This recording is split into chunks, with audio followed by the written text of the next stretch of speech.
Los Angeles, 2025. Fires burning out of control, decimating everything in their wake. An entertainment industry shrinking and reshaping like never before. ICE raids striking fear into the hearts of immigrants. The only thing higher than the homelessness population are the prices of homes. And right around the corner, the Olympics.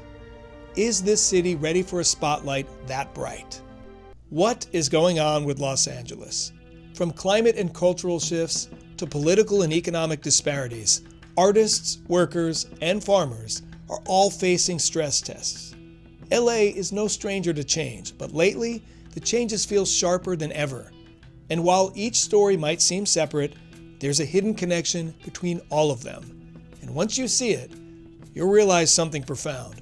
It's definitely a light bulb moment, so be sure to watch all the way to the end, because the changes that are happening here in Los Angeles reveal a greater truth about all of us. But first, namaste. I'm Trill. I'm a conscious content creator and a high-vibe music artist. If you've been following my Harmonic Convergence series, you know that each chapter explores a different frequency of the human experience. Right now, we're in the middle of Chapter 2, Change. So what's been happening in Los Angeles since the fires back in January, which were some of the most destructive in history? Over 40,000 acres burned, entire neighborhoods were evacuated, and thousands of structures were lost. On the way to film my Rhythm of the Cosmos music video, we drove through Malibu for the first time since the fires. There were charred structures that looked like metal skeletons, empty lots where homes once stood, and piles of debris. Scientists have been warning us for years that rising temperatures, prolonged droughts, and higher winds would make wildfires more common in California. But the fallout goes way beyond the burn zones. Homeowners are struggling with skyrocketing insurance rates or losing coverage altogether. People are being forced to decide whether to rebuild or just leave the city once and for all. And it's not just those who lost their homes. Businesses, schools, and entire local economies are feeling the ripple effects. In Los Angeles, it's fire. But in other cities, it's floods, hurricanes, tornadoes, and heat waves. Different disasters, but symptoms of the same imbalance. Branches of the same growing crisis. When most people think of Los Angeles, they think of the entertainment industry. Movies, music, and TV are part of the city's identity. But things have gotten pretty rocky over the last few years. Film and TV productions are down. This year alone, we've seen fewer shoot days, with big budget films dropping by more than 20%. Cast and crews, writers, and even support staff are all feeling it. Same with commercials, which used to be a steady gig for a lot of people. It's completely slowed down. It's called contraction, and it doesn't look like it's going to stop anytime soon. I know several people in the industry who are struggling to find work and starting to question if they should even stay in LA. Layoffs are hitting the studios hard too, and when you walk around the production hubs, you can feel that energy shift. The threat of AI is no longer a threat.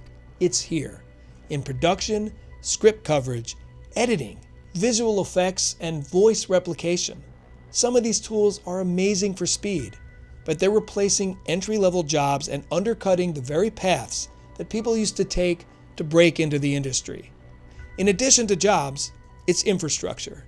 Filmmaking and screenwriting competitions are folding, and so are long-standing, reliable coverage services and production mentoring programs.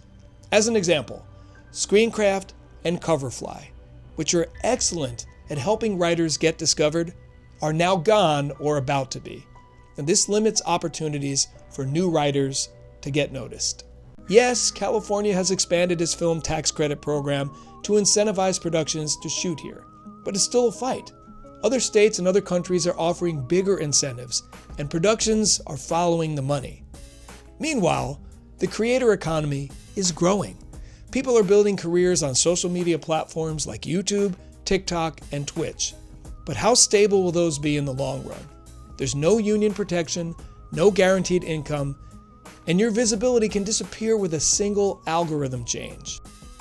For a city that built itself on being the global capital of storytelling, this shift feels significant. The sound stages and studios are still here, but the center of gravity is starting to tilt. And what's happening in LA isn't unique.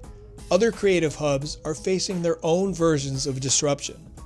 The question is, if the old version of Hollywood isn't coming back, what will take its place? And what does that say about where we're all headed next? Earlier this summer, raids in Los Angeles and other California cities made headlines. Hundreds of immigrants were detained, but so were legal residents and citizens. In some neighborhoods, you can feel and see the uneasiness. Fewer people on the streets during the day, festivals being canceled, markets and small businesses are so much quieter than usual. Some families are keeping their kids from school out of fear.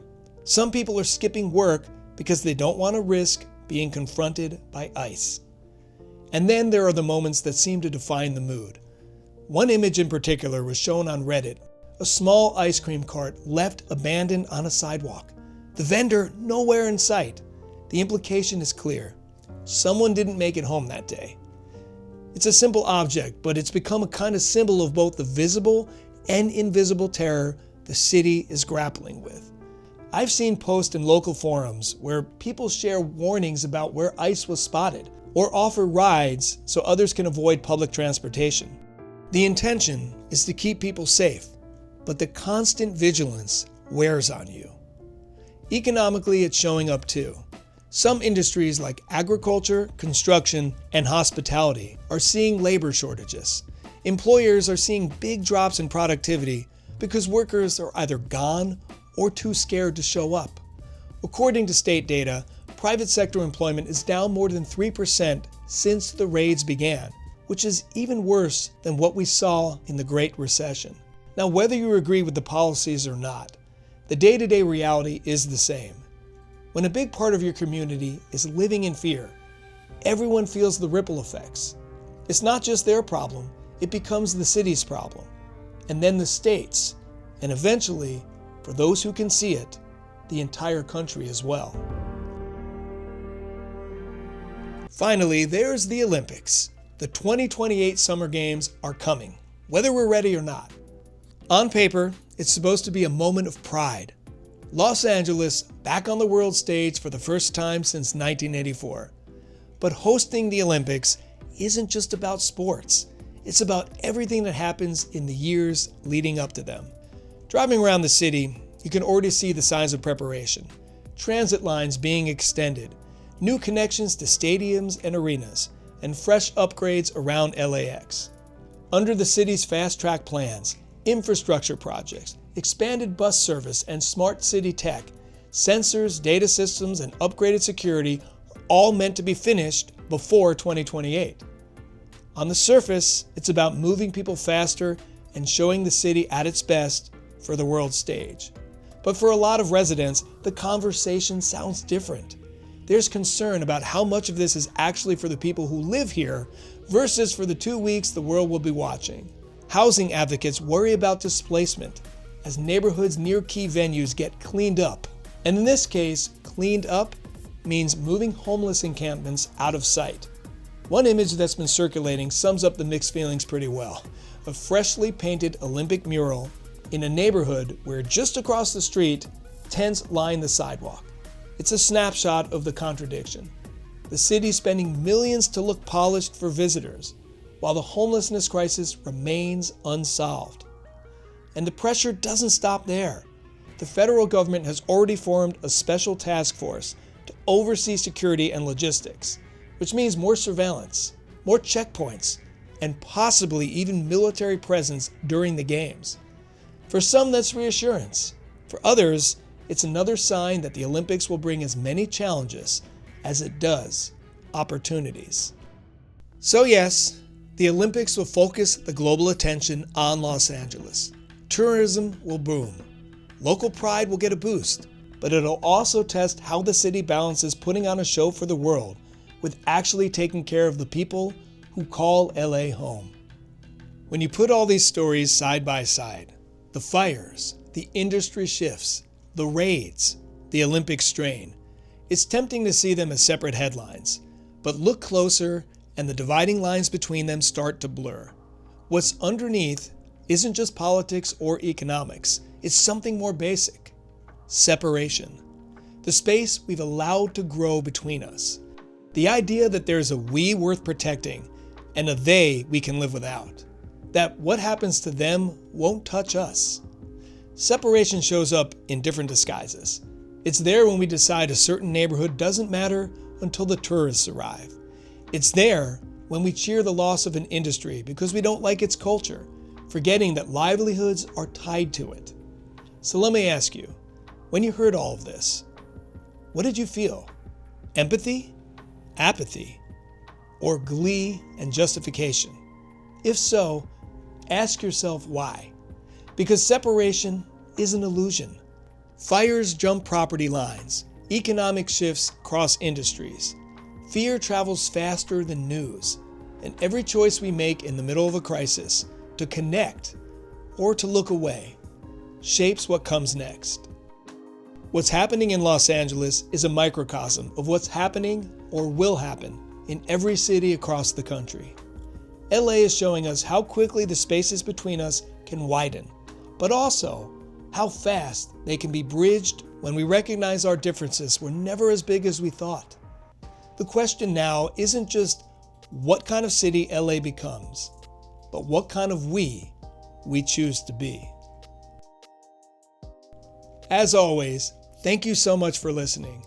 If any of this resonated with you, leave me a comment letting me know your thoughts. And please be sure to like and subscribe if you haven't already. Until next time, namaste.